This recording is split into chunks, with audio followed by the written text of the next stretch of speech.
Hello, welcome to this video. Today I'll be showing you the process that I followed to redesign this logo. It's been a good amount of years since I made the first version of the logo, which I really liked. The concept and everything was pretty simple and straightforward. This is the first logo that I made for the studio. It's very simple. As you can see, it's just the letters merged, combined together. But there are some things that needed some work. I didn't put a lot of time into getting those details. Like here, this is very noticeable, and I mean, if you look at it from very far away, probably you don't see it very much, but it's pretty noticeable. So I wanted to change the logo a little bit, just a little bit, because I like the concept and overall idea of it, but I think we can do better. So the main idea was to simplify this logo, to polish it a little bit. So this, as you can see, is the main idea. Now we are not using a font.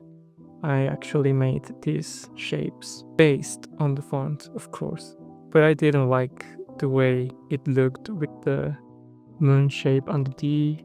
I don't know about you, but I think it didn't look cohesive, and that's what I wanted to achieve, that all the letters merged together looked cohesive, like they blend seamlessly. So this wasn't working for me. So then I moved on to a more traditional D shape. But here, what I didn't like here was that it looked a little bit out of proportion because of the way it's connected. The M, you cannot see where it begins clearly. So it was like a very disproportionate M. The M actually should begin here. So we moved on to another version, which was very similar to this. I reduced the dark portion of the D, so it looked a little bit like a triangle with this very nice, I really liked this nice round shape at the bottom.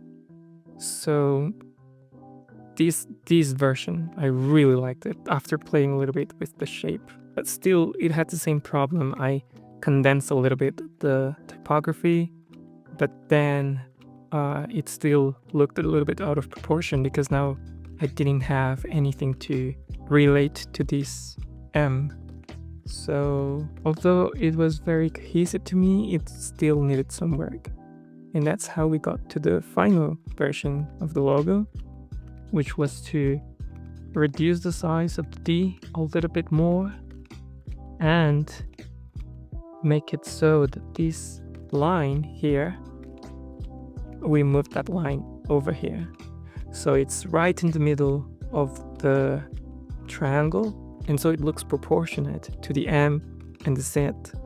So this is how we got to this version of the logo after tweaking some details. And overall, I think it captured very good the essence of the first logo, but in my opinion, it looked more professional, clean, and sleek. And this was basically the process, playing around with the shapes. I had an idea, but it wasn't very clear, so I started tweaking. I create a duplicate version of what I like, and then I start tweaking that to see if it's better to go back or to continue. So after that, and after doing some small tweaks, this was the final version of the logo. I don't usually use that part, the Art and Creative Studio, only on the social media icons or profile pictures. So I was looking at two versions. With this, the left one was more similar to the one that we used to have, but I preferred the one on the right because in design, it is very important that the design guides your eye in a way that flows very naturally. So with this logo, I think it goes naturally from top left corner to bottom right corner by setting the Art and Creative Studio going upwards. It creates a very nice visual flow. So that's why this was the winning version for the social media icons and profile picture. For this logo, I forgot to record most of the process, but I wanted to break it down and show you a little bit of the thought that went into it. Maybe it can help you to develop your own ideas, or maybe you can give me some feedback in the comments. So this channel is like an extension of the studio. This is more aimed towards the English-speaking audience, but you can subscribe to any of the channels. The studio will have more produced, finalized videos, and this one will have more raw kind of process in the making type of videos.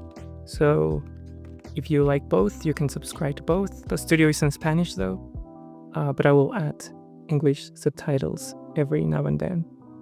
But thanks so much for watching, and hopefully I'll see you next time.